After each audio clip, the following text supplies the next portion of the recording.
महायुतीच्या सर्व नेत्यांना सुबुद्धी द्यावी असं वक्तव्य छगन भुजबळ यांनी केलेलं आहे। महायुतीमध्ये वाद निर्माण करणाऱ्या प्रवक्त्यांना भुजबळांनी हा टोला लगावला। ओएसिस फर्टिलिटीच्या तज्ञांनी IVF उपचार पद्धतीद्वारे 1 लाखांहून अधिक जोडप्यांना मातृत्व प्राप्तीचा आनंद दिला आहे। मोफत अपॉइंटमेंट बुक करण्यासाठी आजच संपर्क साधा। आपण सगळे एक आहोत आणि एक होऊन विधानसभेला सामोरं जाणार आहोत असं देखील भुजबळ म्हणाले।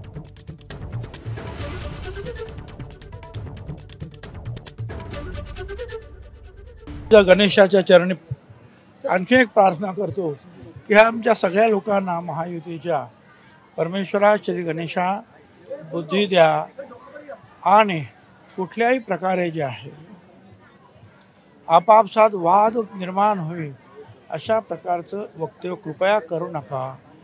आपण आता लढायला सुरुवात झालेली आहे। अशा वेळेला आपल्यामध्ये कुठल्याही प्रकारचा जो आहे भेदभाव आहे असं चित्र जनतेसमोर जाता कामा नये। एबीपी माझा, उघडा डोळे बघा नीट।